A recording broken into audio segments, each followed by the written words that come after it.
Walang hiya ka! Ikaw pala nag-uutos na halayin ang apo ko! Wala kang karapatang mabuhay ng malaya! Salot ka! Hindi kita bibigyan pa ng pagkakataon na makalapit sa apo ko!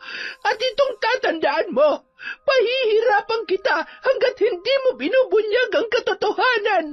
Dahil sa gayon, hindi mo na matatakasan ang krimen na ginawa mo! Pinatay mo ang taong inudyukan mong pagsamantalahan ng apo ko! Kaya siguradong makukulong ka at araw-araw kong ipaparamdam sa iyo ang bunga ng mga kasalanan mo. Hindi ako papayag na basta mo nilamang akong aapihin. Hindi katulad mo ang manghahamak sa akin. Tandaan mo yan. Taon 2000, Laguna. Bandang 8:00 ng umaga, abalang-abala si Tatay Waldo sa mga mamimili. Sakto namang dumating si Joan at ang nag-iisang anak ni Waldo na si Elmer. Si Waldo ay kapitbahay ni Joan at ng kanyang nanang na siya nang nagpalaki sa kanya. Para na ring anak ang turing niya kay Waldo, lalo na't inaanak niya sa binyag ang yumaong ina ni Elmer. Tatay Waldo, pasensya na po, medyo natagalan ako. Hinintay ko pa po kasi si Elmer.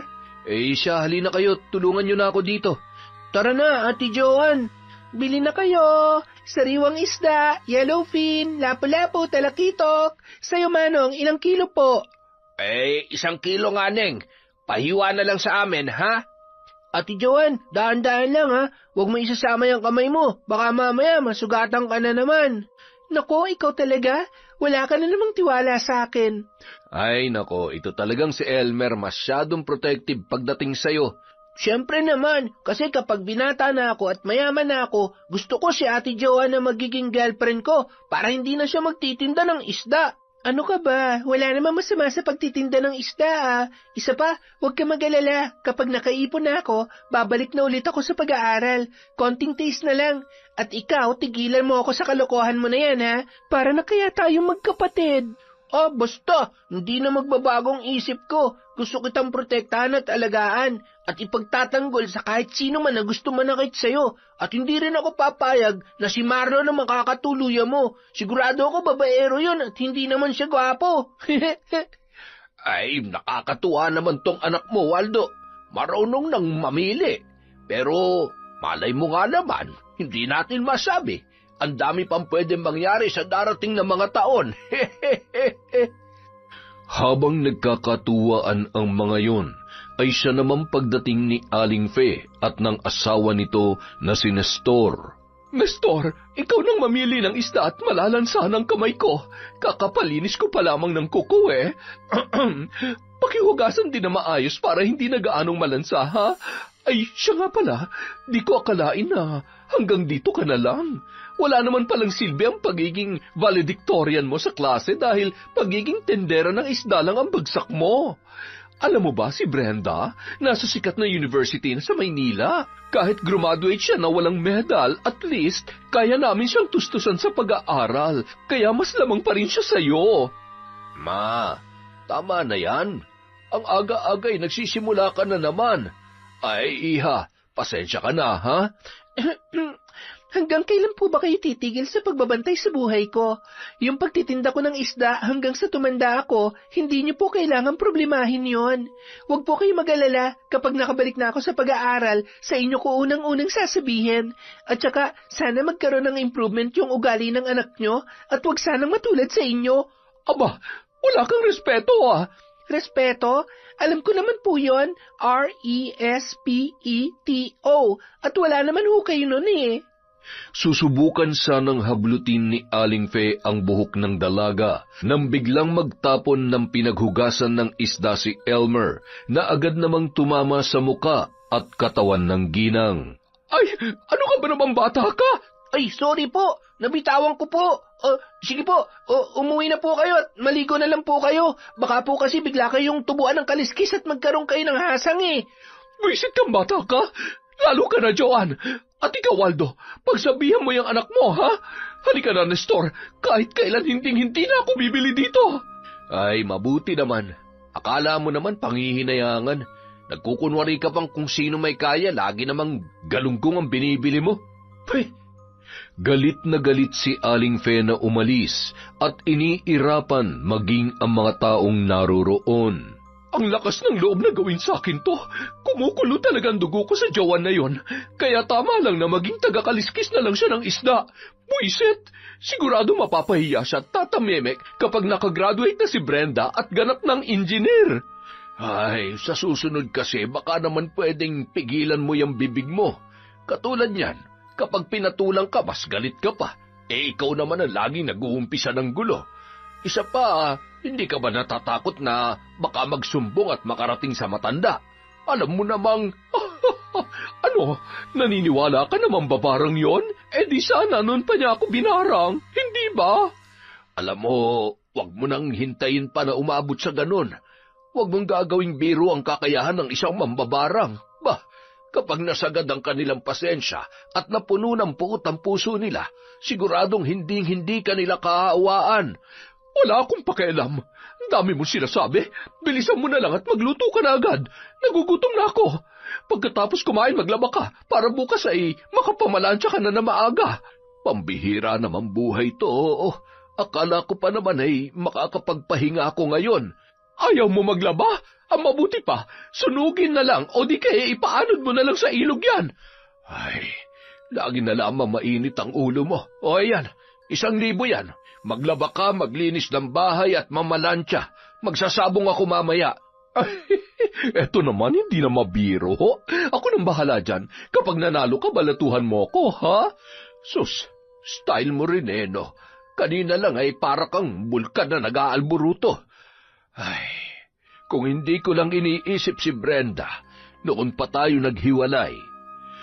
Samantala, habang naglalakad ang mag-asawa ay nakasalubong naman nila ang isa sa mga kagawad ng barangay na si Danilo. Batid ni Aling Fe na bibili rin yon ng isda. Magandang umaga, kagawad. Bibili rin ba kayo ng ulam? Ay, oo, para may sasabawang kahit papano. Lagi na lang ho kasing delata o di kaya ay lutong ulam ang inuulam ko eh. Nako, mag-asawa ka na kasi. Ang dami-dami namang magkakagusto sa iyo eh. Gwapo ka at maraming negosyo. Hindi malulugi ang kahit sinong babae na mapapangasawa mo. Ay, mas maigi na ho yung walang asawa para wala rin masyadong pinoproblema. Sarili ko lang ang iisipin ko at kung nalulungkot ako ay marami namang paraan para alawin ko ang sarili ko. Isa pa, bibihira na lang ang matinong babae sa ngayon. Nako, huwag ka mag-alala. Konting panahon na lang at makakapagtapos na ang anak ko sa kolehiyo. Bagay na bagay kayo noon. Yun ay kung mahihintay mo pa siya.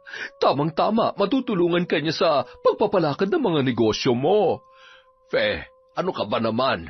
Huwag mo naman pinapangunahan si Kagawad.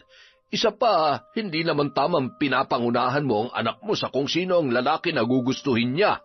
Nakakahiya pati kay Kagawad. Okay lang ho yun. Isang karangalan ho na magustuhan niyo ako para sa anak ninyo. Maganda ho ang anak niyo at matalino kaya wala hong lalaki na hindi magkakagusto sa kanya. Parang si ano rin ho, yung dalagang tindera ng isda dyan sa talipapa ni Mang Waldo. Ay, napakasipag ho Sayang nga at tumigil sa pag-aaral. Tapos suki pa ng mga singing contest sa mga kalapit na barangay. Kapag nabigyan na magandang oportunidad si Joan ay siguradong malayo ang mararating niya. Ay, paano ho? Sige ho at tutuloy na ako. Ay, narinig mo ba yung sinabi niya, Nestor? Mukhang nagkakagusto pa yata siya dun sa malansang babae na yon. Aba, bulag yata at yun lang ang kaya niyang ligawan. Kung sa bagay, pasasaan ba't makakakilala na mas gwapo at mayaman si Brenda sa school nila o di kaya naman ay kapag may trabaho na siya. Tumandang binata sana yung si Danilo. Ay, nako, Fe. Alam mo, sobra na yung bibig mo. Ano ba't pinakikialaman mo ang buhay ng ibang tao? Sinasabi ko sa'yo, kapag di mo binago yung ugali mo, pagsisisihan mo yan pagdating ng panahon. Bahala ka na nga riyan. Ang aga-aga masakit ng ulo ko nang dahil sa'yo. Sa kabilang banda, patuloy lang sa pagtitinda si Joan kasama si Mang Waldo at si Elmer. Bandang 10:00 ng umaga, napaubos na nila ang kanilang paninda. Maya-maya naman dumating si Marlon at saktong papauwi na sila. Ayos ang dating ko Ihatid na kita sa inyo. Ihahatid? Bakit? Sino naman ang nagsabing kailangan mo akong ihatid? Nakapunta nga ako dito na wala ka tapos magpapahatid ako sa'yo? Sa madaling sabi, ayaw niya sa'yo kaya wag mo na siyang kinukulit. Hoy, huwag ka nga sumabat. Epal ka na naman Hindi naman ikaw ang kinakausap ko Ano ba kasing problema? Sabi ko naman sa'yo, kahit paulit-ulit mo ako ipagtulakan, hindi pa rin ako titigil sa panliligaw sa'yo. Ilang ulit ko rin ba sasabihin sa'yo na wala kang mapapala sa pangungulit mo sa akin? Kaya kung ako sa'yo, tumigil ka na sa panliligaw mo. Oh Marlon, hanggang ngayon wala kang ibang inaatupag kundi ligawan ng mga kababaihan dito sa baryo natin. Masyado ka nang umaasa dyan sa kapugian mo. Hindi mo naman yan magagamit para makuha ang gusto mo. Kung ako sa'yo, magtrabaho ka o di kaya naman, tapusin mong pag-aaral mo. Hindi yung pati panigarilyo mo ay galing pa sa magulang mo. Sige na, umalis ka na at wag mo nang guluhin tong si Joan. Dumiretso na sa paglalakad ang tatlo habang naiwan naman doon si Marlon na nagpipigil ng inis sabay nagsindi ng sigarilyo. Buisit, akala mo naman talaga magtsatsaga akong ipagsiksikan yung sarili ko sa kanya. Kung hindi lang dahil kay Brenda, hindi ko naman gagawin to Samantala, nang makauwi si Joan sa bahay ay sakto namang nakaluto na ng tanghalian ang kanyang nanang Yoli. Nanang! Ay, mabuti na lang at nakaluto na ako. Maghugas ka na ng kamay mo at magpalit na ng damit. Kakain na tayo. Kumusta? Naubos niyo ba? Opo, Nanang. Mag-aangkat na ulit si Tatay Waldo. Marami ulit kaming paninda mamayang hapon. Ito po pala yung kinita ngayon. Gamitin niyo po para pambili ng bigas. Ay nako, wag na. Itabi mo na yan at idagdag mo sa ipon mo. May naitatabi pa naman akong pera kaya wag mo akong alalahanin. Kakabayad lang ng kliyente ko sa akin itong nakaraan. Kung tumatanggap lang sana ako ng mas maraming katulad noon ay matutustusan kong pag-aaral mo. Kaya lamang ay hindi na kaya ng aking katawan. Nanang, kung hindi na ho makakabuti para sa inyo, pwede nyo naman na hong tigilan yan. Tsaka, alam naman ho natin na masama ang mambarang at ang mangkulam. Oo, pero hindi ko rin basta pwedeng talikuran ang sinumpaan ko dahil buhay ko naman ang magiging kabayaran. Kaya ikaw, kahit anong mangyari, wag na wag mong pagkikialaman ang mga gamit ko o hahawakan ang aklat na ginagamit ko. Mahirap matukso. Hayaan mo na magkasala ako. Basta ikaw, gawin mo ang lahat para magkaroon ng maganda at maayos na buhay. Opo, Nanang. Patutunayan ko sa mga taong nang mamaliit sa akin na may mararating ako dahil nagsusumikap ako at hinding-hindi ako magpapaapekto sa kanila. May nanggugulo na naman ba sa'yo? Hay nako, Nanang. Kahit hindi ko ikwento, alam niyo na kung sinong may mainit na mata at dugo sa akin. Hindi ko nga alam kung bakit lagi na lang pinupuna ang bawat kilos ko, samantalang wala naman akong pakialam sa kanila. Wala naman akong ginagawang masama. Ay nako, si Pena naman ba o yung impacta niyang anak? Si Manang Fe po? Ang dami-dami niya na namang sinabi kanina at wala na siyang ginawa kundi ipagmayabang yung anak niya. Masanay ka na sa inggiterang mag-inang yon. Alam mo, kaya naman yan nagkakaganyan dahil mga takot masapawan. Wala namang binatbat talaga yung si Brenda sa ganda mo at talento mo. Kaya kanila nilalait para panghinaan ka ng loob. At akala siguro ay habang buhay ka na magiging tindera ng isda. Ay nako, Nanang, paano na lang kapag talagang nakabalik na ako sa pag-aaral? Di mangingisay na sila sa galit. Sigurado yan na po. Siya, bilisan mo na at nang makakain na tayo. Yang si Fe, matagal na akong nagtitimpi sa ugali niyan. Mula elementary ka pa lamang ay talaga namang hindi niya na tayo tinatantanan. Maigi pa ipatikimin ko na kaya ng konting leksyon. Baka sakaling bumait ng kaunti. Baka kasi nasasanay na siya at akala niya ay nakakatuwa pa ang ginagawa niya. Natawa na lamang si Joan sa sinabi ng kanyang lola sa pag-aakala na nagbibiro lamang yun. Agad na siyang nagpalit ng damit at bumalik sa kanilang kusina para kumain ng tanghalian. Pagsapit ng gabi, pasilip-silip pa si Joan sa isang silid kung saan madalas nagsasagawa ng ritual ang matanda. Nanang, matagal pa po ba yan? Huwag mo na akong antayin, Apo. Matulog ka na at pagod ka. Susunod na lamang ako. Okay, sige po. Good night, Nanang. Mahal na mahal po kita. Mahal na mahal din kita, Apo ko.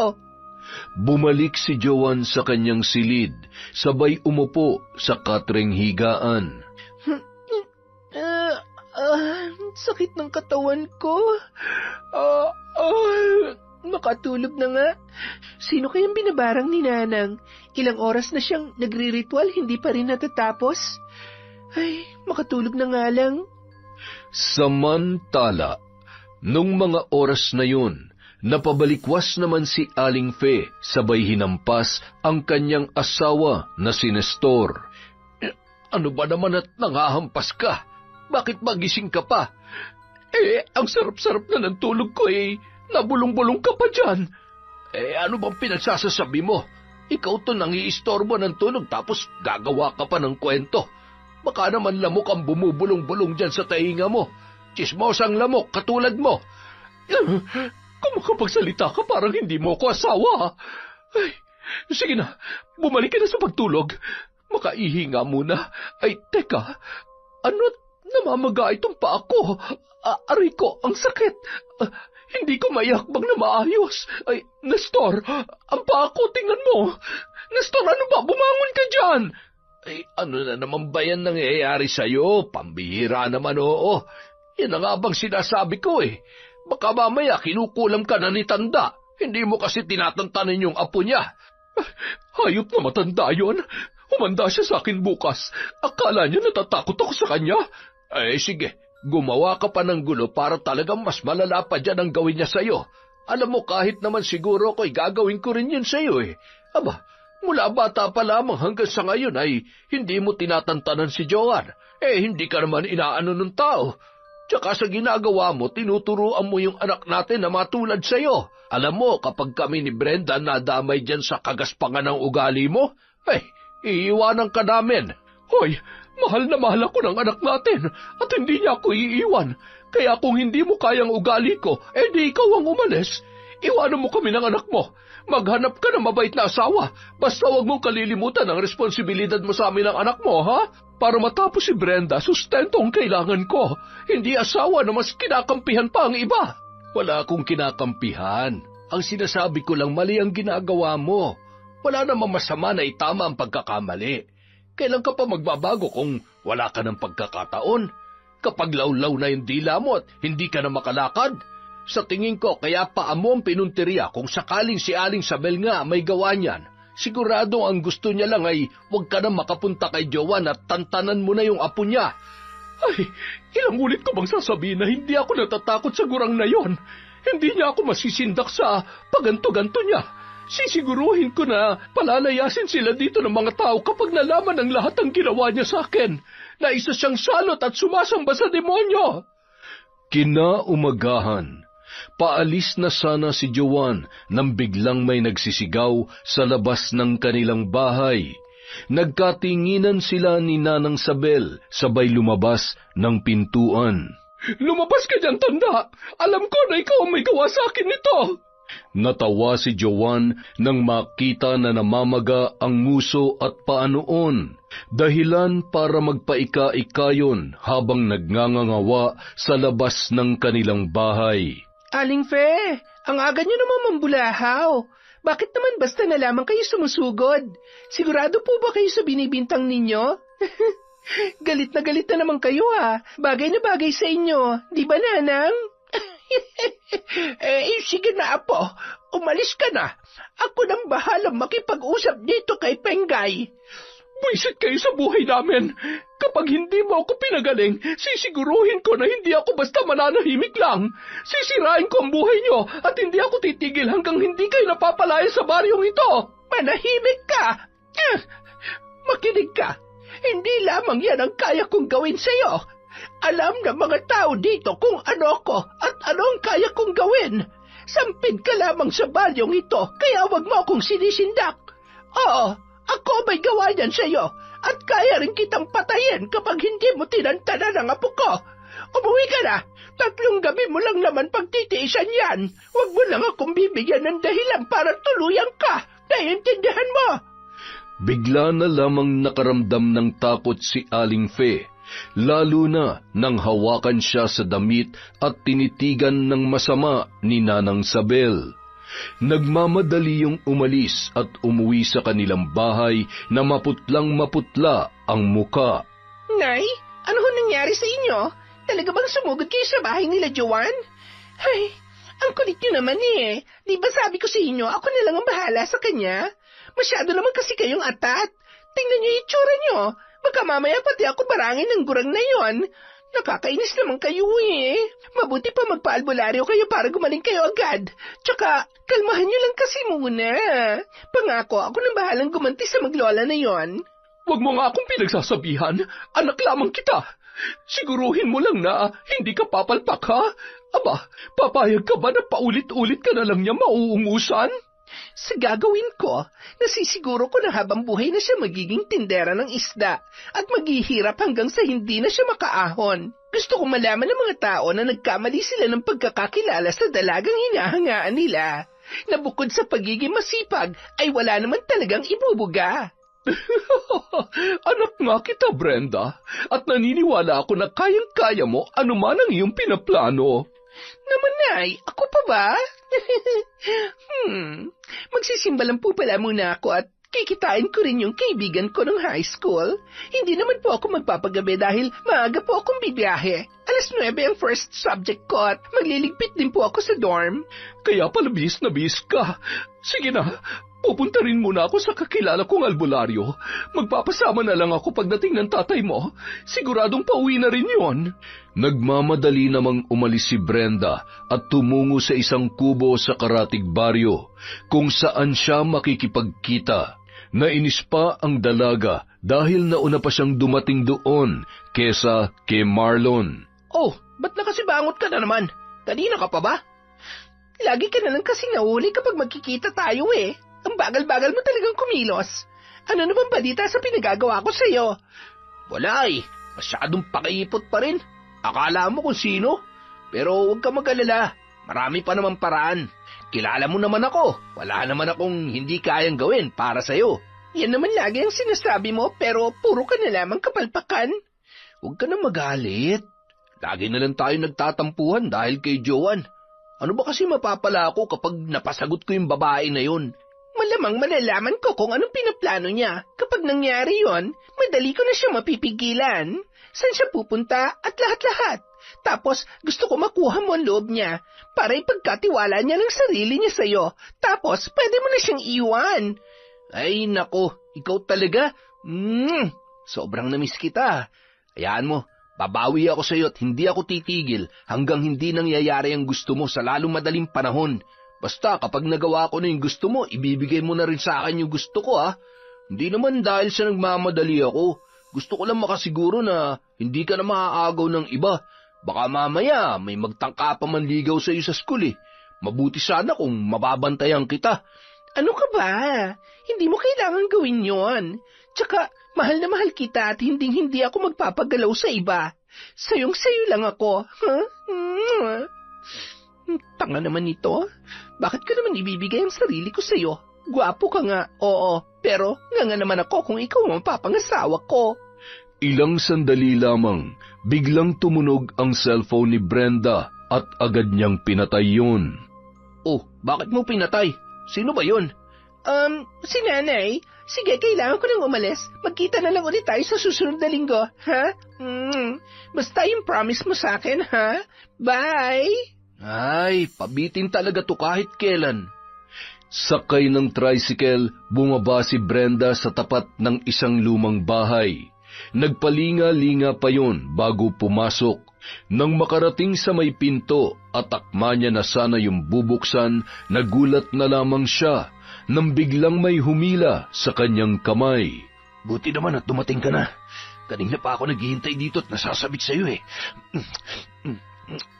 Ano ba? Sandali lang naman. Anong sandali? Late ka nang dumating sa usapan natin, mag-iinarte ka pa? Pasensya na. Dumaan kasi ako sa simbahan, kaya medyo natagalan ako. Okay lang yun. Basta ang importante, bumawi ka sa akin. Mapasaya mo ako ngayon. Alam mo naman na kapag ginalingan mo malaking perang binibigay ko sa'yo, di ba? Alam ko, at alam ko rin na ni minsan hindi pa ako pumapalyang pasayahin ka, di ba? Makalipas ang 3 oras, lumabas ang dalaga sa bahay, hawak ang malaking halaga na ibinigay sa kanya ng lalaki na kanyang kinatagpo. Halos 1 taon niya nang ginagawa yun upang mabili ang kanyang mga luho at makipagsabayan sa kanyang mga kaklase. Lingid sa kaalaman ng kanyang mga magulang ang kanyang gawain na yun, kaya naman labis siyang ipinagmamalaki ng kanyang tatay, lalong-lalo na ni Aling Fe. Makakapag-shopping na naman ako bukas pagkatapos ng klase. Ay, wala nang mas masaya pa sa buhay ko. Nagagawa ko lahat ng gusto ko at unti-unti nang umaayon sa akin ang panahon habang si Joanne nasa talipapa pa rin at patuloy sa pagtitinda ng isda. Kawawa naman, kailangan pang sumali sa mga singing contest para magkapera. Ay, sana magawa na ni Marlon ang pinag-uutos ko. Makauwi na nga. Ang sakit ng katawan ko. Lintik na gurang na yon. Kung makasunggab, akala mo wala nang bukas. Nang makarating sa may tricycle ang dalaga, ay nakasalubong niya naman si Joanne, na noon ay papaalis na at dadayo ulit para sa sasalihan nitong singing contest. Oy, mukhang may lakad na naman ang trying hard na singer ng baryong ito. Trying hard? Baka gusto mo isampal ko sa yung bawat trophy na napanalunan ko. At saka pwede ba tantanan mo na ako? Wala ka namang mapapala sa pagiging inggitera mo eh. Inggitera? Ako, inggitera? Ano naman ang kaiinggitan ko sa'yo? Bukod sa malansa ka na, wala ka ng ibang mararating, Joanne. Samantalang ako, tingnan mo, mas fresh, mas maganda, at nag-aaral sa isang university na kahit kailan, hinding-hindi mo mararanasan. Yun lang ba? Ano pa? Baka may nakalimutan ka pang sabihin. Sayang ang oras eh. Ay, alam mo, huwag ka mag-alala, bibigyan pa kita ng napakaraming dahilan para magalit pa sa akin. Kasi ganito pa nga lang ako, hindi ka na mapalagay eh. Paano pa kapag nasapawan pa kita? Baka atakihin ka na sa puso at paglamayan ka nang wala sa panahon. Bye! Buisit na yon, napakayabang talaga. Inis na dumating sa bahay, habang nakakunot noon naman si Aling Fe at Mang Nestor, na tila ba binabasa ang nasa isipan ng kanilang anak. Nandito na po pala kayo? Kumusta ho? Anong sabi ng albularyo? Ano pa nga ba? Pinarang nga ako ng lintik na matandang yon. Ang sabi ay pansamantala lang naman daw. Hintayin ko na lamang na bumalik sa normal dahil sa oras daw na pinagamot ko sa kanya, posibleng siya naman daw ang mabalikan. Wala naman palang kwenta yung albularyong yun eh. Hindi dahil mahina siyang albularyo, kundi dahil batid niya kung gaano kalakas ang kapangyarihang itim ng nambarang sa nanay mo. Isa pa, sa palagay ko ay alam niya na kasalanan naman talaga ng nanay mo na saksakan ng sama ng ugali. Tay, grabe naman kayo kinanay. Nagsasabi lang naman ako ng totoo kaya ikaw, huwag ka nang gumaya sa nanay mo. Tigilan niyo na si Joanne dahil ipapahamak niyo lamang ang inyong sarili. Makalipas ang 1 buwan, kahit anong gawing pagpapapansin at gimmick ni Marlon, bigo pa rin siyang makuha ang loob ng dalaga. Kaya naman, lalong nanggagalaiti si Brenda, lalo na nang malaman niya na nakapasa na sa entrance exam si Joanne sa kursong engineering. Huwag ka nang magalit. Hayaan mo na lang kasi siya. Ano ba naman kasi at lagi mo na lamang pinakikialaman ang buhay niya? Hindi nga kasi pwede, no? Doon na naman siya magbibida-bida sa school. Alam mo, bibigyan pa kita ng huling pagkakataon para sirain ang buhay ng babaeng yan. At kapag hindi mo nagawa na maayos, mas mabuti pa maghiwalay na lang tayo. Ano? Hindi ako papayag. Mahal kita. Hindi ko kaya mabuhay nang wala ka. Wala na ba kasing ibang paraan? Ay, mukha namang hindi ka talaga niya papatulan kaya mas mabuti pa siguro. May ibinulong si Brenda sa tenga ni Marlon. Ano? Sigurado ka ba dyan? Paano kung... Hindi yan, basta mag-iingat ka lang. Sige na. Sige, gagawin ko yan, basta ibibigay mo na yung gusto ko, ha? Hindi pwede, no? Tsaka na kapag nagawa mo na yung pinapagawa ko. Kaya kung talagang hindi mo na kayang pigilan yung sarili mo, gawin mo na yung gusto ko sa lalong madaling panahon. Bye, Marlon. Gagawin kong lahat, maangkin lamang kita, Brenda. Sisiguruhin ko na hindi ako sasablay sa pagkakataong ito. Isang gabi. Nanang, baka po madaling araw na ako makauwi. Medyo marami po kaming contestant na maglalaban-laban mamaya. Ay, sige. Wala namang problema, Apo, basta mag-iingat ka. Magdala ka ng flashlight. Walang tricycle na masasakyan sa madaling araw at madilim ang daan. Huwag kayong mag-alala, Nanang. Sanay na sanay naman na po ako. Hindi naman po ako takot, tsaka kilala ko naman po ang mga taga rito sa atin at mababait naman po sila. Kahit yung mga tambay, mga tropa ko ho yun. Yung maglanay lang naman po talagang bukod tanging sumalo ng umulan ng kasamaan ng ugali. Ay siya, basta mahirap pa rin magtiwala. Sige na, lumakad ka na at baka mahuli ka sa contest. Tingnan mo itong bahay natin. Pupunuin mo na ng trophy. Kaya nga po, Nanang ilang buwan na lang, mamimiss ko rin na dumayo. Siyempre, kailangan ko mag-focus sa pag-aaral. Masayang-masaya po ako, Nanang.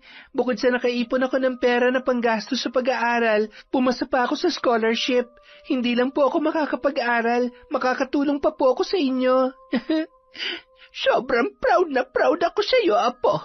Malayo ang mararating mo dahil bukod sa magaling ka, ay tunay na mabuti ang iyong kalooban. Kung nasan man ang nanay mo ngayon, sana'y maalala niyang balikan ka at... Nanang, hindi na po kailangan. Masayang-masaya na po ako sa buhay na meron ako ngayon dahil kasama ko kayo at mahal na mahal niyo ako. Nakatanaw pa si Nanang Sabel kay Joan na noon ay kumakaway palabas ng tarangkahan. Naglalakad-lakad na rin palabas ang matanda para magpahangin at sundan ng tingin ang kanyang apo. Habang masayang naglalakad yon, bigla naman niyang narinig ang pagmamayabang ni Aling Fe kausap ang mga kaibigan nito. Wala talaga akong masabi sa anak ko. Puro pag-aaral at simbahan lang ang inaatupag. Kaya siguro pinagpapala ng husto. Mabuti ka pa, Fe. Siguradong makakapagtapos at payayamanin ka ng anak mo. Ay, syempre naman. Hindi siya katulad ng ibang dalaga na, alam mo yon, kung saan nagpupunta at umuwi na madaling araw. Naku, siguradong isa sa mga araw na ito, hindi na trophy ang iuuwi. Baka lalaki na o di kaya ay mamamalayan na lang natin na may sumisipa-sipa na rin sa tiyan. Kawawa naman, pantalipa pa na nga lang ang ganda ay... Magdahan-dahan ka sa mga sinasabi mo, Fe. Wala ka talagang kadala-dala, ano? Alam mo, hindi ko maintindihan kung bakit may mga taong katulad mo. Ang dumi-dumi ng isip at masyado mapanghusga. Hindi mo kailangan yurakan ng pangalan at dignidad ng apo ko para lamang masabi na magaling ang anak mo. Baka sa kababantay mo sa apo ko ay wala ka ng panahon para makita kung anong baho ang tinatago ng anak mo. Ayaw ko lamang magsalita pero marunong akong bumasa ng kilos ng isang tao at tumingin sa postura ng katawan kung dalaga pa o laspag na. Makaalis na nga at makapambarang na ulit. Walang hiya ka talagang matanda ka. May plano ka na naman na barangin ako. Akma na sanang sasabunutan ni Aling Fe si Nanang Sabel nang mahawakan noon ang kamay niya at hinipan sabay bigla na lamang siyang nanghina. Nang makita yon ng kausap nito ay kumaripas na yon ng takbo. Hoy, saan ka pupunta? Tulungan mo ako! Sabi ko naman sa'yo, huwag mo akong susubukan. Talagang may kalalagyan ka sa akin. Alagad ka talaga ng kasamaan. Nakakahiyaman sa'yo. Akala mo ba sa kagaspangan ng ugali mo kapag tinuluyang kita tatanggapin ka sa langit? Twe! Habang nag-uusap ang dalawa, siya namang paglabas ni Nestor sa bahay at nakita ang patuloy na pakikipagbangayan ng kanyang asawa. Pambihira naman talaga, Feo. Ay, Aling Sabel, pasensya na ho kayo sa asawa ko. Halika na, pumasok ka na rito sa loob ng bahay. Ano ba? Bitiwan mo nga ako. Hindi pa ako tapos sa matandang yon. Hayop siya. Tingnan mo ang kamay ko, parang namamanhid at walang lakas. Samahan mo ako sa albularyo, bilisan mo. Bahala ka sa buhay mo. Nakakapagod na yung ugali mo. Napapagod ka na? Eh di sige, lumayas ka na. Umuwi ka ng probinsya mo at balikan mo ang asawa mo doon at ang mga anak mo. Ano pang hinihintay mo? Lumayas ka na at hindi ka na namin kailangan ni Brenda. Oo, talagang lalayas ako. Sana nga hindi ko na lang iniwan ang pamilya ko para sa babaeng katulad mo.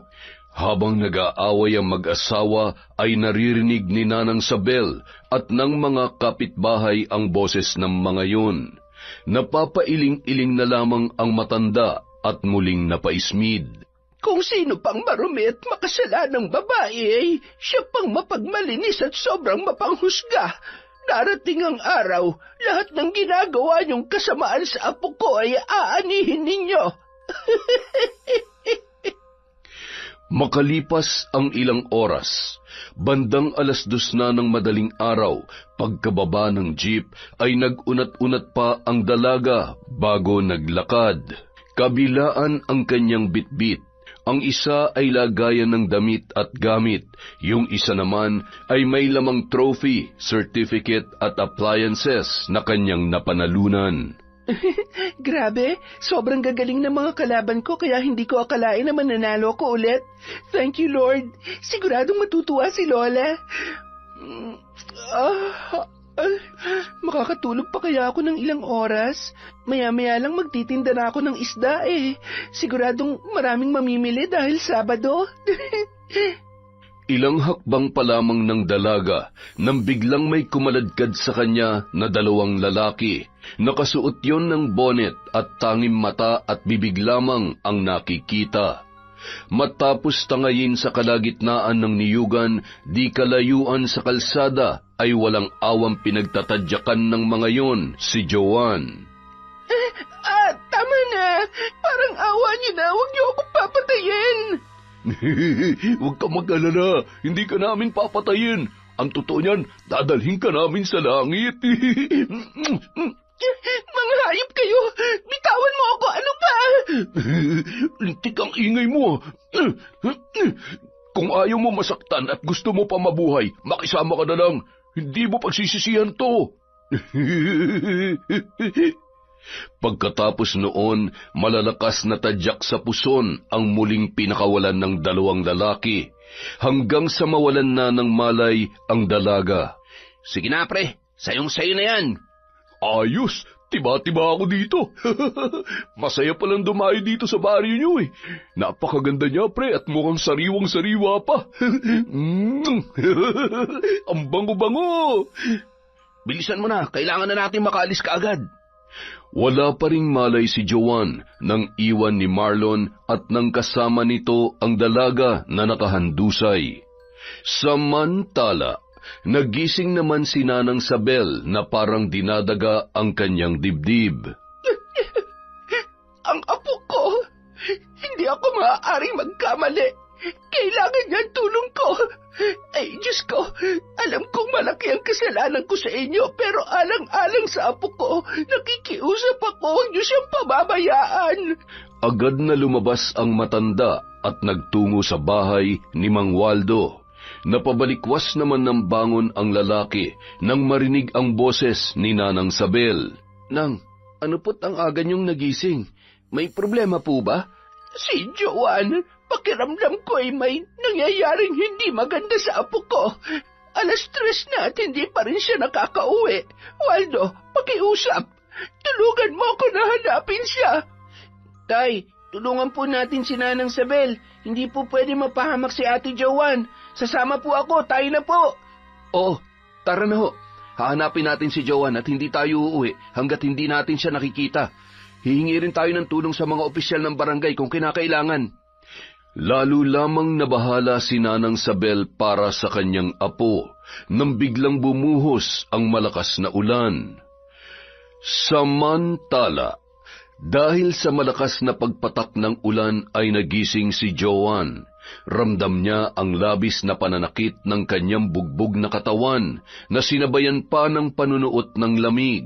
Pinilit niyang bumangon at inayos ang suot niyang bestida habang inaalala ang nangyari sa kanya. Mga hayop kayo! Pagbabayaran niyo ang ginawa niyong to sa akin! Nanang, tulungan mo ako! Tulong! Nung mga oras na yun, gaano man kalakas ang ulan ay malinaw sa pandinig ni Nanang Sabel kung saan nagmumula ang boses ng kanyang apo. Agad namang sumunod sina Waldo at Elmer at ang iba pang mga kasamahan nila sa matanda na tila ba hindi alintana ang malakas na patak ng ulan. Laking gulat ng lahat nang matanawan nila ang dalaga na dahan-dahan inihahakbang ang kanyang paa. At bago pa man sila makalapit ay muli yung nawalan ng malay. Halos madurog ang puso ng matanda nang makita ang mga sugat at pasa sa muka at katawan ng kanyang apo. Joanne, gumising ka! Sinong hayop na may gawa nito? Mananagot sila sa akin at hindi ko ito palalampasin. Apo ko! Sino may gawa nito kay Ate Joanne? Babasagin ko ang mukha nila. Dapat sila makulong. Agad namang binuhat ni Mang Waldo ang dalaga at iniuwi yun sa kanilang bahay. Dahil sa nangyari, agad na naging laman ng usap-usapan yun kinaumagahan. Wala namang konsensya may gawa nung kay Joanne. Pero sino kaya ang rapist na yun? Nang marinig ni Aling Fe, ay masaya pa siya na nakiusisa. Ano ka mo? Si Joanne, hinalay ng hindi nakikilalang lalaki? Aling Fe naman, kailan pa ba hindi naging malinaw sa pandinig mo pag chismis na ang usapan? Ay, oo, tama ka. Tarantado. Sana makonsensya siya at sumuko na lang. Kung hindi, siguradong malilintikan siya kay Nanang Sabel. Aba, dapat dun mabulok ang ari para wala nang mabiktima pa. Ay nako, baka naman hindi naman talaga ginahasa. Hindi ba pwedeng kusa niyang binigay ang sarili niya? Isa pa, paano hindi marerape kung anong oras nang umuwi yun? Sus, buti nga sa kanya. Pakanta-kanta pa ang ginang na pumasok sa kanilang bahay at ginising ang anak niyang si Brenda. Anak, gising. May maganda akong balita sa iyo. Ano ho yun, Nay? Umuwi na po ba si tatay? Ay, wag mo na hanapin ang tatay mo. Hindi ka naman matitiis noon. Magpapadala at magpapakita pa rin yun sa'yo. Ano ho bang magandang balita ang tinutukoy nyo? Si Joanne, pinag-uusapan sa labas. Ginahasa raw ng hindi nakikilalang lalaki. Talaga? Buti naman na manahimik na lang siya sa bahay nila at wag na siyang umepal sa school. Hindi siya nababagay dun eh. Total disgrasyada naman siya, di tama lang na magbenta na lang siya ng isda. Hindi ba, Nay? Tama ka dyan, anak. Ikaw lang ang nag-iisang titingalain ng mga taga rito sa atin. Ikaw lang at hinding-hindi ang Joanne na yun. Makalipas ang 2 linggo, nanumbalik na ang lakas ni Joanne at nakakausap na rin ng maayos ng kanyang Nanang Sabel. Apo, wala ka bang natatandaan kahit boses man lamang nung gabing yon? Malinaw po sa isipan ko ang mga halakhak na yon pero hindi ko po alam kung sino sila. Lola, gusto ko managot sila sa nangyari sa akin pero paano ko gagawin yun kung hindi sila makukulong man lang sa ginawa nila sa akin? Apo, huwag ka mag-alala. Gagamitin ko ang aking natitirang lakas at kapangyarihan upang masiguro magbabayad sila sa kanilang kasalanan. Wala silang karapatang mabuhay ng malaya. Lakasan mo ang loob mo. Huwag mong hayaang sirain ka ng isang masalimuot na karanasang yon. Gusto kong ituloy mo ang pangarap mo at ako nang bahala sa lahat ng nasa likod nito. Mula sa araw na ito, sino mang manakit sa iyo ay walang awa kong pahihirapan. Kung meron man ho akong natutunan sa buhay dahil sa inyo, yun ay ang huwag sumuko. Kailanman hindi ko susukuan ang pangarap ko para sa atin, Nanang. Isang gabi, habang mahimbing na natutulog si Joan, ay abala naman si Nanang Sabel sa pagsasagawa ng ritual. Gamit ang damit na suot ni Joan nung gabing yun, nagawa niyang pasukin ang katawan ng dalawang lalaki na lumapastangan sa kanyang pinakamamahal na apo. Sa kabilang banda, nung mga oras na yon ay magkasama sa dorm sina Brenda at Marlon. Hindi pa rin ako makapaniwala na sa wakas ay ipinagkatiwala mo na sa akin ang pagkababae mo. Pero may gusto sana ako itanong sa'yo. Paano hindi ka na... Marlon, pwede ba huwag ka na maraming tanong? Nakakapag-init ka naman ng ulo eh. Kung disappointed ka sa nalaman mo, pwede naman tayo maghiwalay. Wala namang problema sa akin dahil kaya ko naman mabuhay na wala ka. Ang sakit mo naman magsalita. Porke ba nagawa ko na yung gusto mo ginaganyan mo na ako? Wala naman nagbago sa pagtingin ko sa iyo Mahal na mahal pa rin kita. Okay, nililinaw ko lang naman. At buti na lang talaga, magaling ka at hindi kayo nahuli ng kasama mo. Dahil kung hindi, baka nakakulong na kayo ngayon. Kami lang ba? Di ba kasama ka rin? Nakalimutan mo na ba na ikaw ang nag-utos sa akin? Kaya Brenda, wag na wag mong subukan na makipaghiwalay sa akin. Dahil pag nagkataon, kayang-kaya kitang ilaglag. At, panoorin mo to. Ano kayang sasabihin ng nanay mo kapag nakita ka niya na ganito ka-wild sa kama? Ikaw na kulang na lang, patayuan niya ng statwa dito sa baryo natin. Hindi niya alam, Ang lakas ng loob mo para i-bluff ako? Umalis ka na! Brenda, joke lang naman yun. Ano lang naman to remembrance. Para kapag namimiss kita, Ang sabi ko, umalis ka na. At huwag ka muna magpapakita sa akin at baka kung ano magawa ko sa'yo. Layas! Brenda, sandali lang naman. Huy, buksan mo tong pinto. Ay, pambira naman Wala nang ginawa ang babaeng to kundi pahirapan ako na akala mo siya lang ang babae sa mundo. Kapag ako napikon talaga, tototohanin ko yung sinabi ko sa iyo Bah, hindi pwede tong ginagawa mo sa akin, Kung sakali mang dumating ang araw na lumabas ang katotohanan, isasama kita, Brenda. Kahit sang sulok pa man ang impyerno. Nagpatuloy sa paglalakad ang lalaki hanggang sa makarating siya sa labas ng dorm. Bigla namang tumunog ang kanyang cellphone at agad na sinagot ang kanyang tropa na tumatawag. Napatawag ka, pre. Anong atin, ha? Namimiss mo na ba si Joan? Pre, kailangan kong tulong mo. May nangyayari sa akin na hindi ko may paliwanag. Punta mo naman ako rito sa bahay, Sige na, pre. Bilisan mo. Baka hindi mo na ako maabot ang buhay. Huwag ka nagsasalita ng ganyan, pre. Sige na, papunta na ako. Ay, ano ba nangyayari dun? Halos mahigit 1 oras pa ang biyahe bago nakarating sa bahay ng kanyang tropa si Marlon. Nasa labas pa lamang siya ay naririnig niya na ang pagdaing noon. Tumakbo na siya papasok ng bahay at nadatnan niya na nakahandusay at namimilipit sa sakit ang kanyang kaibigan. Pre, ano nangyayari? Bakit may dugo dito? Pre, dinudugo ako.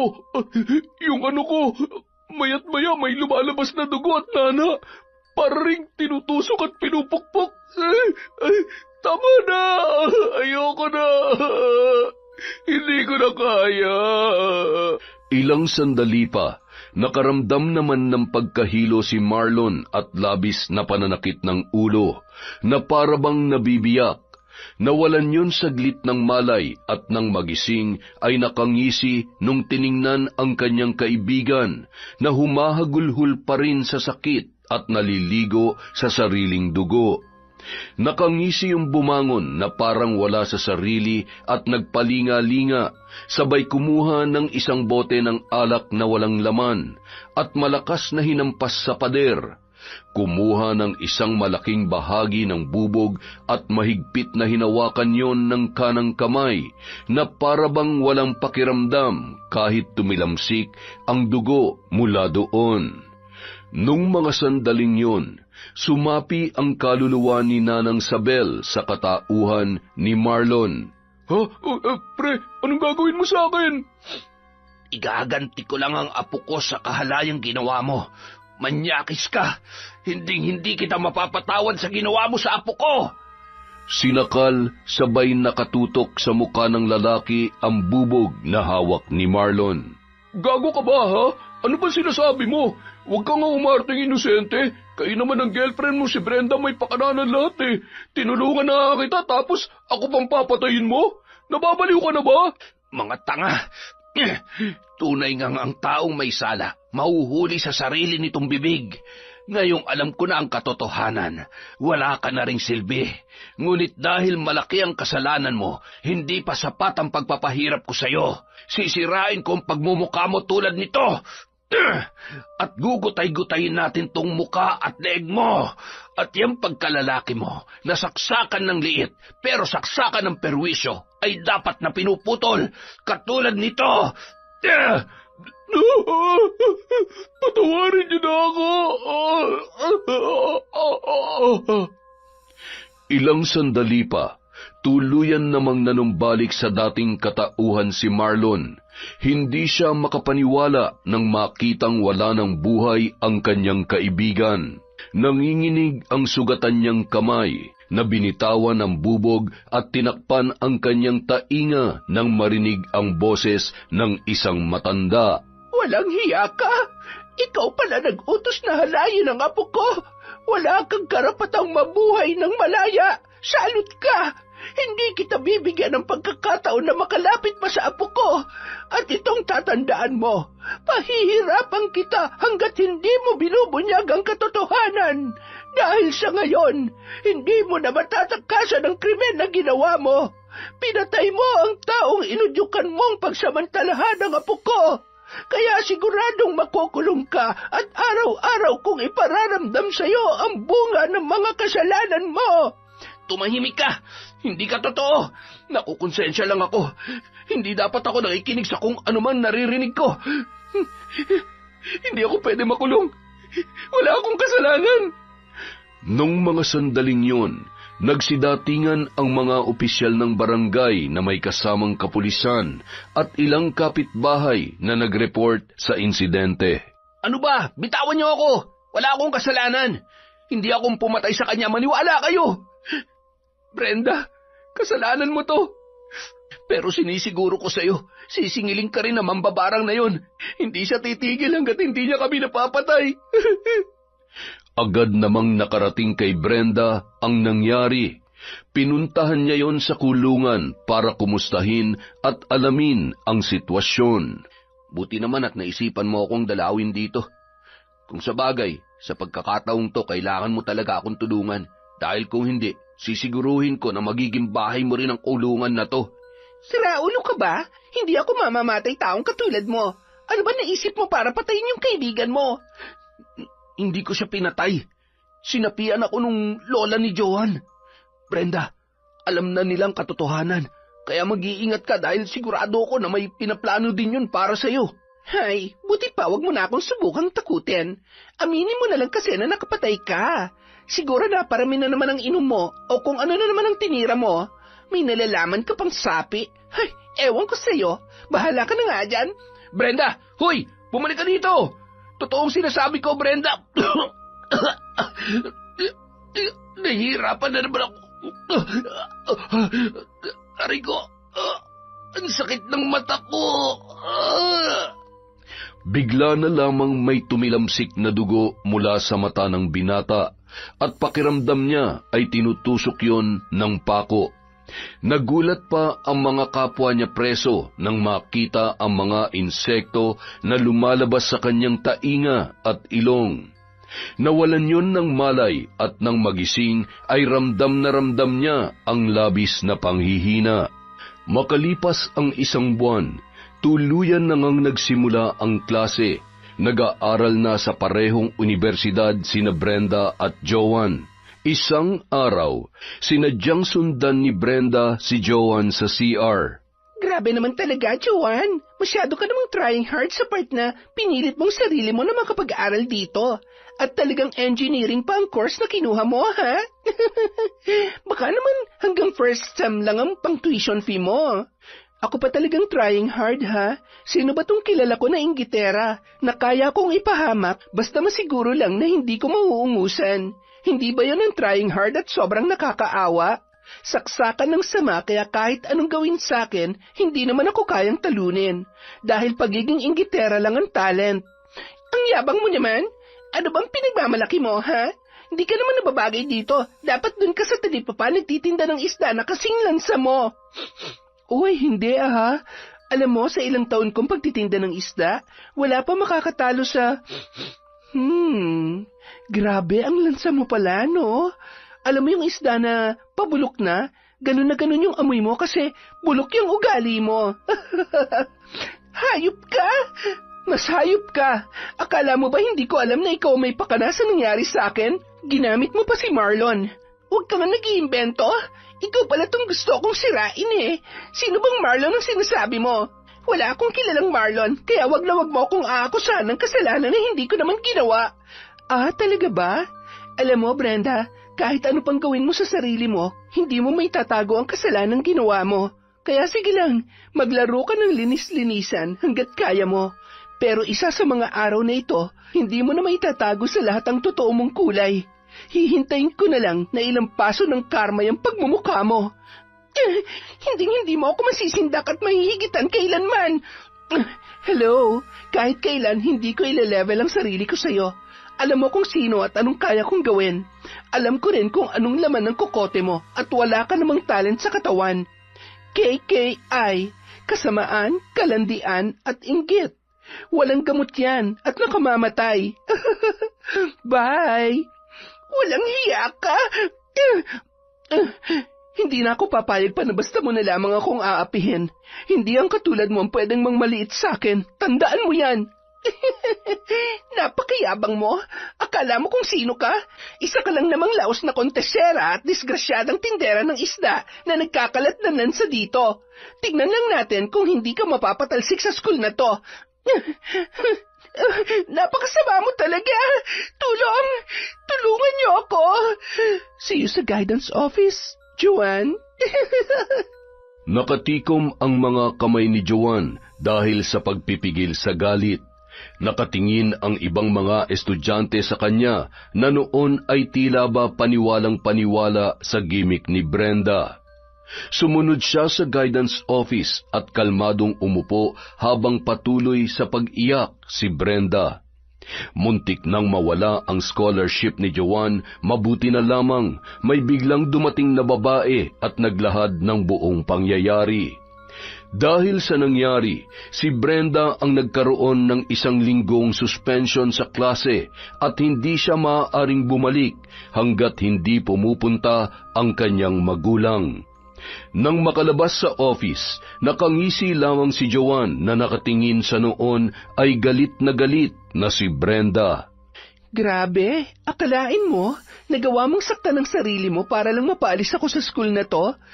Ay, sana hindi mo ikamatay ang sugat mo. Baka kasi hindi na maghilom yan. Buisit ka talaga sa buhay ko. Nang umuwi si Joanne sa kanilang bahay matapos ang 1 linggong klase, agad niyang ipinaalam ang nangyari kay Nanang Sabel. Alam niyo, Nenang, natawa na lang talaga ako nung makita ko yung mukha niya na napahiya. Tama yun na po. Kailangan mo siyang labanan nang malaman niya na hindi ka niya kaya. Hayaan mo siyang mamatay sa inggit. Ngayon, lalo niya lamang akong binibigyan ng dahilan para ituloy ang plano kong pagpapahirap sa kanya. Siguro kailangan niya ngayon para magtanda pa, pero wag na ho sanang umabot sa punto na may mamamatay, Nanang, ha? Oo, nagkasala sila sa akin at muntik na masira ang buhay ko nang dahil sa kanila, pero wala tayong karapatan na tapusin ang kanilang buhay. Hayaan nating panahon na magdikta at karma maningil sa kanila. Kung yan ang gusto mo, yan ang masusunod, Apo. Pareho lang naman tayo ng gusto. Yun ay ang matuto sila sa kanilang pagkakamali. Samantala, nung araw ding yun, napansin ni Aling Fe ang pagkabalisa ng kanyang anak na si Brenda na para bang may gustong sabihin sa kanya. Alam mo, kanina pa ako nahihilo sa'yo. Ano ba't parang hindi ka mapakali? Nay, ano po kasi nasuspend po ako. 1 linggo. Kasi po, sorry po. Inilahad niya ang totoong nangyari at sa halip na pagalitan ng anak ay lalo lamang nang galaiti si Aling Fe sa sobrang inis kay Joanne. Aba, kung ganun din lang naman pala nangyari, sana siya na lang ang sinaksak mo ng ballpen. Buisit talaga yung Joanne na yan. Sana'y natuluyan na siya nung... Ay, di bale, pupunta ako sa Lunes at pakikiusapan ko sila. Huwag ka mag-alala, sisiguruhin ko na maniniwala sila sa akin at mapapahiya ang Joanne na yon. Habang nag-uusap ang mag-ina, bigla namang nakaramdam ng labis na pagkahilo si Brenda at naduduwal pa. Okay ka lang ba? Bakit parang mayat-maya kang nahihilo? Teka, parang hindi ka pa dinadatnan mula nung nakaraang buwan na. Diyos ko, sabihin mo nga sa akin, buntis ka ba, Brenda? Buntis? Hindi, baka delay lang. Sige po, Nay, may gagawin pa po pala ako. Brenda, sandali! Kinakausap kita! Buntis ka ba? Hindi ko alam. Nay, ang dami ko ng problema. Please, huwag na kayong sumabay pa. Habang nag-uusap ang mag-ina, may dumating na babae na nasa 40 na ang edad. Sino ka? Anong sadya mo? Nandito ako para ipaalam sa'yo kung gaano kakati at kamukhang pera yung anak mo. Alam mo ba na siya ang babae ng asawa ko? Hindi nga lang pala babae, kundi bayarang babae. Mukhang pera na nga yung anak mo, saksakan pa ng kalandian. Hindi mo ba yan natuturuan na magandang asal, ha? O sadyang nagmana lang din sa'yo? Wala kang karapatang insultuhin kami ng anak ko. At lalong wala siyang karapatan na sirain ang pamilya ko. Napakalandi! Agad nang umalis ang babae at nilapitan naman ni Aling Fe ang kanyang anak na noon ay namimilipit sa sakit. Nay, ang sakit ng tiyan ko. Diyos ko, dinudugo ka. Buntis ka nga, lintik ka. Ano bang ginawa mo sa sarili mo, ha? Ipinagmamalaki kita sa lahat. Tapos malalaman ko na... Ay, nakakahiya ka, Brenda. Ano na lang ang sasabihin ng mga tao sa atin? Nay, sorry. Hindi ko po... Brenda, gising. Gumising ka. Kinakausap pa kita. Buisit na buhay to, oo. Humingi ng tulong si Aling Fe sa kanilang mga kapitbahay para madala sa ospital ang kanyang anak. Kinagabihan, agad ring nailabas ang dalaga. Hindi nag-iimikan ang mag-ina at hindi mapigilan ni Aling Fe na mapaluhan na lamang sa nangyayari sa kanilang pamilya. Pakiramdam niya sasabog ang kanyang muka dahil sa labis na kahihiyan. Wala na nga ang tatay mo tapos nagpabuntis ka pa sa may asawa? Bakit ba kayo galit na galit? Hindi ba pareho lang naman tayo? Bastos ka para sagot-sagutin ako ng ganyan. Wala kang karapatan, anak lamang kita. Nung mga sandaling yun, nanlaki ang mata ni Aling Fe nang makita ang pangangaliskis ng balat ng kanyang anak na tila ba balat ng ahas. Anong nangyayari sa akin? Nay, tulungan niyo ako. Kung ano-ano pa ang sakit na dumapo sa dalaga, kumalat din ang kwento tungkol sa mga kalokohan nito.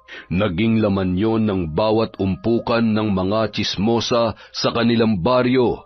Hindi na rin makalabas ng bahay dahil sa labis na kahihiyan. Isang araw, nagulat na lamang si Aling Fe nang biglang may dumating na kapulisan para hulihin ang kanyang anak. Kasama ng mga yon ang maglola na sinanang Sabel at Joanne. Mga hayop kayo! Ano na namang kalokohan ito, ha? Bakit may pakukulong ang anak ko? Wala siyang kasalanan sa inyo. Dapat ikaw ang makulong dahil alagad ka ni Satanas. Para yan sa pagpapalaki mo at pagpapahaba ng sungay ng demonyita mong anak. Lahat ng kasalanan ay pinagbabayaran, Fe. At hindi basta-basta ang ginawa ng anak mo sa apo ko.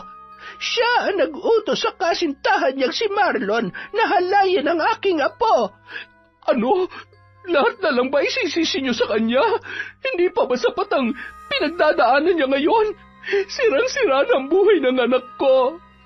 Kung ano man ang pinagdadaanan niya ngayon, yun ay dahil sa mga ginawa niya. Hindi rin po madali ang pinagdadaanan ko. Bawat gabi ginigising ako ng takot dahil sa walang awang panggagahasa sa akin ng lalaking yon. At dahil yun sa kahayupan ng anak ninyo.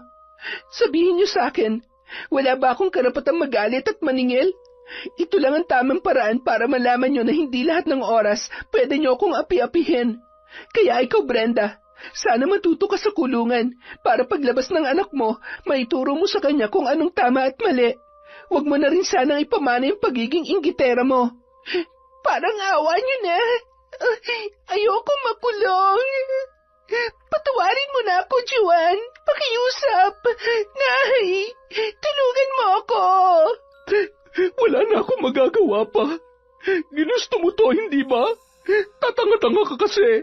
Hindi ka nag-iisip. Napaluhan na lamang si Aling Fe sa nangyari sa kanyang anak. Wala naman siyang magawa, lalo na't malakas ang ebidensya laban kay Brenda. Tumestigo si Marlon at inilahad nito ang buong pangyayari. Dahil doon, kapwa sila napatawan ng mahabang panahon ng pagkakakulong. Paglipas ng ilang buwan, na pananatili ni Brenda sa kulungan ay nagsilang siya ng batang babae. Kinuha yon ng kanyang ina. Bumalik naman si Nestor upang may katuwang si Aling Fe sa pag-aalaga ng kanilang apo. Sana naman ay natuto ka na. Huwag mo na sanang hayaang maulit pa nangyari sa anak natin. Talaga bang wala ka ng ibang alam kundi sisihin ako sa mga nangyayari? Alam mo, kung araw-araw mo akong sesermonan, sana hindi ka na lamang bumalik dito. Bakit? Kaya mo bang buhayin ang apo ko? Lakas ng loob mong palayasin ako tapos pagbalik ko lahat naman ng utang mo ako magbabayad. Puro ka kasi reklamo dyan. Bumalik ka na nga lang sa dati mong pamilya. Bakit? Sa tingin mo ba pagkatapos ko silang iwan para sa inyo ni Brenda matatanggap pa nila ako? Ay, alam mo, magbago ka na. Hindi pa ba sapat ang nangyari sa anak natin? Sana maintindihan mo na nangyayari ang lahat ng ito dahil sa kung ano-ano na lang ang kasamaan na tinuturo mo sa anak mo para lamang magmukhang nakalalamang sa iba. Ang dami mo kasing gustong patunayan Apo, huwag ka nang umiyak. Si Lolo mag-aalaga sa'yo.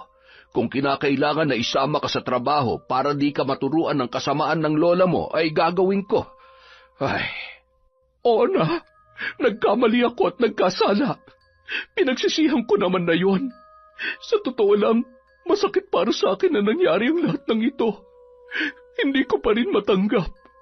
Siguro nga, hindi pa naman huli ang lahat para magbago alang-alang sa apo natin.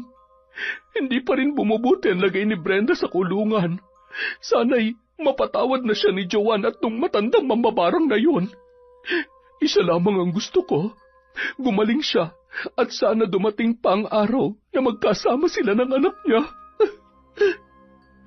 Samantala, makalipas ang ilang taon, isang ganap na engineer na si Joan at nagtatrabaho sa isang kilalang kumpanya. Dahil naging abala sa trabaho sa edad na 35 taon, nanatili pa rin yung dalaga. Mula sa trabaho sa Maynila, umuwi siya para sa kaarawan ng kanyang pinakamamahal na Nanang Sabel. Naku, Apo, napakaganda mo talaga. Wala ka bang kasama? Nanang naman, lagi naman po ako mag-isa kapag umuwi. Ay, wala ka na ba talagang plano mag-asawa? Alam mo ba yung anak ni Brenda, abay binatilyo na. Gusto ko pang makaranas na magkaapo bago man lamang ako mamatay. Ewan ko ba, marami naman ako manliligaw sa Maynila, sa trabaho, pero wala po talaga akong magustuhan Alam niyo yon? Sus, alam ko na kung bakit. Baka naman may iba kang hinihintay. Si Elmer ba? Nanang, 10 taon ang agwat namin. Isa pa siguradong may girlfriend o asawa na yun pag uwi galing sa ibang bansa. Hindi nga ako maalalang kumustahin nun, maging kami pa kaya. Ay, Okay naman na ho ako. Masaya naman ho ako sa buhay ko. Kung gusto ko ng anak, pwede naman ho ako mag-ampon. Ay, iba pa rin kapag sarili mong anak. Siya nga pala, balita ko ay pauwi rin si Elmer, kaya magkikita na ulit kayo. Ano? Seryoso ba kayo, Nanang? Bakit parang namumula ka? Ay, hindi Sadyang tisay lang po ang apo ninyo. Ay, nako, ikaw talaga. Huwag ka nang magkaila. Ako nagpanaki sa'yo, kaya kahit hindi mo sabihin, alam ko ang ibig sabihin ng mga ngiting yan.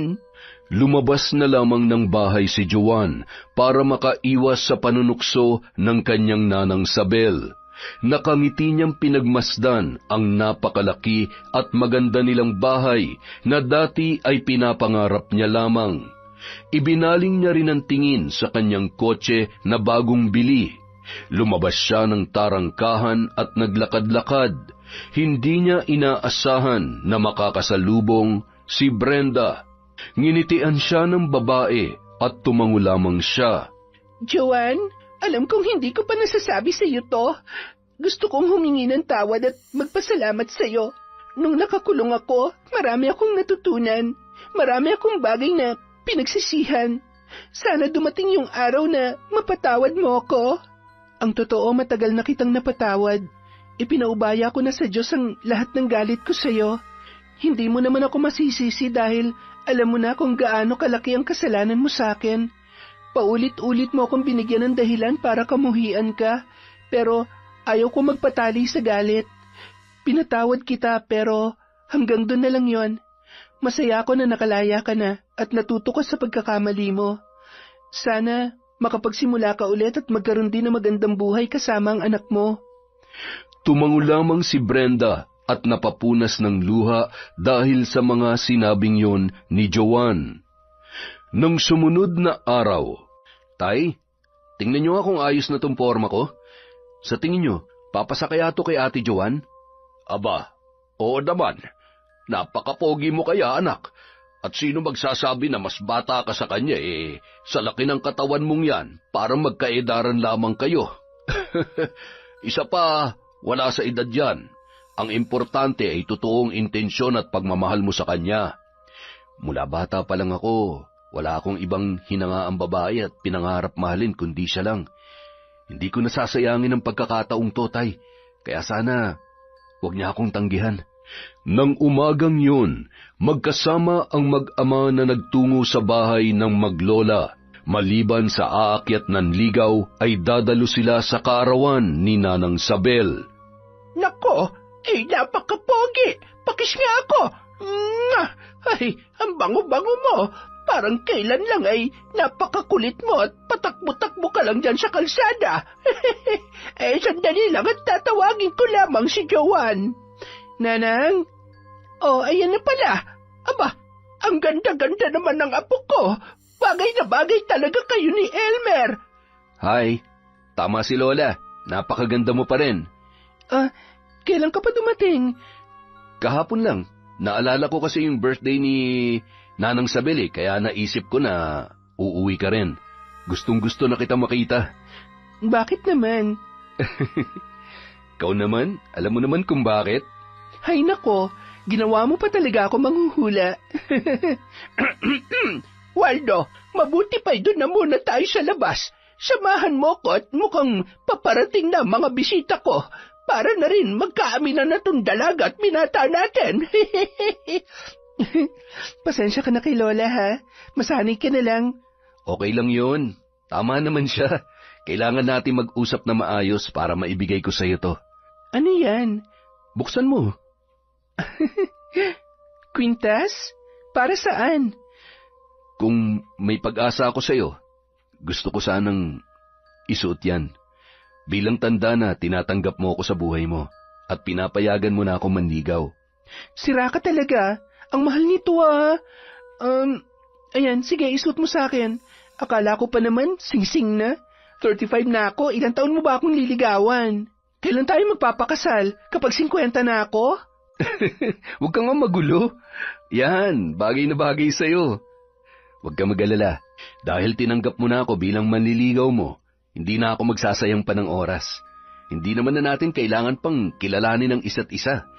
Kaya isa sa mga araw na to, gusto ko magpakasal na tayo. Sigurado ka ba talaga? Kasi marami pang ibang babae na mas maganda at kasing edad mo. Bakit ako? Dahil ikaw yan. At gaano man karaming babae sa mundo, para sa akin wala pa ring hihigit sa'yo. Ikaw at ikaw lang ang gugustuhin at pipiliin ko ng paulit-ulit. Alam mo ba na sobrang miss na kita? Natakot nga ako na baka pagbalik ko ay may boyfriend ka na o kaya may asawa ka na. Alam mo, siguro nga tayo talaga. Kasi wala naman akong ibang nakita na kasing gwapo mo eh. Ang totoo, mahal din kita. Kaya nga nung nalaman ko na alis ka para magtrabaho sa ibang bansa, natakot din ako. Akala ko kasi talaga... Malinaw na sa ating pareho. Mahal kita at mahal mo ko. Nung mga oras na yun, palihim namang nakasilip si Nanang Sabel at si Mang Waldo. Nakita mo ba yon, Waldo? Abay, nag-kiss na sila. Ay, salamat naman. Sana'y magkaroon sila ng magandang pamilya. Sana nga ho, dahil wala naman tayong ibang gusto para sa mga bata kundi ang magkaroon ng masaya at maginhawang buhay. Salamat sa Diyos dahil binayayaan sila ng husto para maabot ang buhay na meron sila ngayon. Ay teka, nariyan na ang aking mga bisita. Joan, Elmer, tama na muna yan. Nandito na ang mga bisita ko. Nanang, nandyan lang po pala kayo. May nakita ba kayo? Malamang. Nakakaingit nga eh. Maigi pang mag-boyfriend na lang ulit ako para may kapareha ko na maghahatid sa altar kapag ikinasal na kayo.